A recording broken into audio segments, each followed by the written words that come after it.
Ce jeudi, le monde du football s'est figé. Une nouvelle tragique a frappé de plein fouet joueurs, supporters et dirigeants. Diogo Jota, l'attaquant portugais de Liverpool, est décédé dans un accident de la route.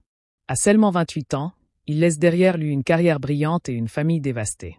Dans cette vidéo, nous reviendrons sur le drame qui bouleverse la planète foot, mais aussi sur les derniers mouvements du mercato au FC Barcelone, avec l'arrivée imminente de Nico Williams, un repositionnement stratégique pour Raphinha, et la fin une surprise pour tous les fans de Lionel Messi.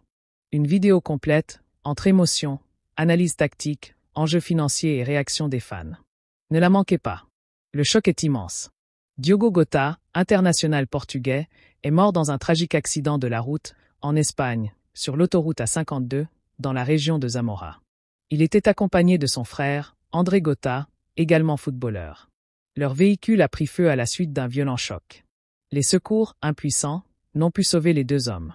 Le journal Marca rapporte que Jota profitait de quelques jours de repos après sa saison, qui s'est conclue avec 9 buts et 4 passes décisives en Premier League, malgré des blessures. Ce drame intervient moins de 2 semaines après son mariage. Un bonheur soudainement brisé, qui rend la nouvelle encore plus insupportable. Jürgen Klopp, 2023, écrit à propos de Jota. Il est l'un de ces joueurs qui ne lâchent jamais. Il incarne l'énergie de Liverpool. Né à Massarello au Portugal, formé à Paço de Ferreira, révélé à Wolverhampton, puis recruté par Liverpool en 2020, Diogo Jota s'était rapidement imposé comme un joueur précieux dans le système de Klopp. Il comptait 49 sélections avec le Portugal, 14 buts et 2 titres en Ligue des Nations, dont le dernier en 2025. Il faisait partie de cette génération dorée derrière Cristiano Ronaldo, Bernardo Silva et Bruno Fernandes. Sa disparition laisse un vide immense sur le plan humain. C'était un homme discret, humble, mais profondément aimé dans chaque vestiaire où il est passé. Pendant que le football pleure, la planète Mercato continue de tourner. Et le FC Barcelone s'apprête à officialiser un transfert majeur, Nico Williams. Âgé de 22 ans, l'ailier de l'Athletic Bilbao a séduit Hansi Flick, qui souhaite dynamiser son aile gauche. Le Barça va lever sa clause de 58 millions d'euros, une somme jugée gérable par la direction. Contrairement à Luis Diaz, dont le prix réclamé par Liverpool, 80 millions d'euros, a refroidi les Catalans, Nico Williams incarne la jeunesse, la vitesse et une rentabilité à long terme. En signant un contrat de 6 ans, le Barça peut lisser l'amortissement et respecter les exigences du fair play financier, tout en renforçant qualitativement son effectif. Avec Nico Williams sur l'aile gauche, le sort de Raphinha a été réétudié. Selon Sport, le Brésilien devrait être repositionné dans l'axe, derrière Lewandowski. L'idée d'Hansi Flick, former un quatuor offensif avec Yamal à droite, Nico à gauche, Lewandowski en pointe et Raphinha en soutien, un poste où il a déjà évolué avec brio à Leeds.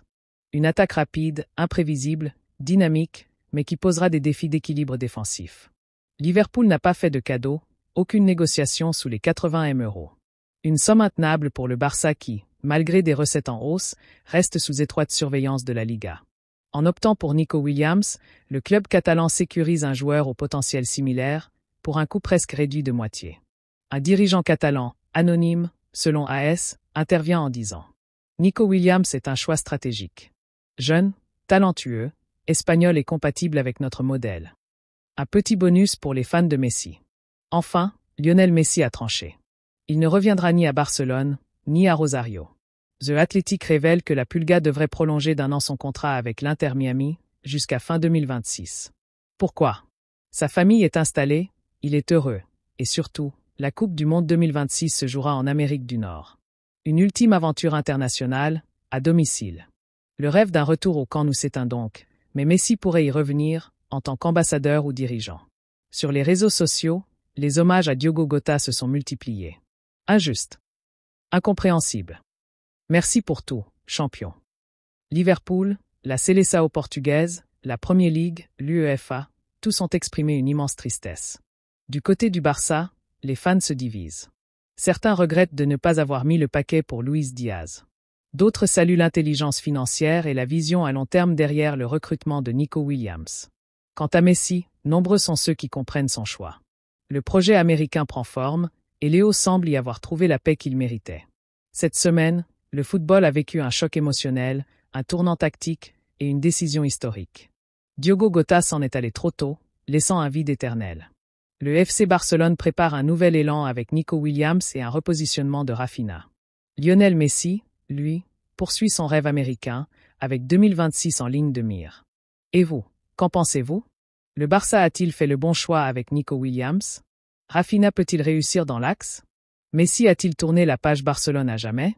Et surtout, votre plus bel hommage à Diogo Jota. On lit vos commentaires avec attention.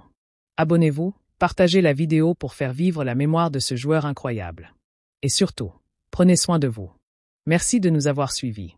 À très vite sur la chaîne.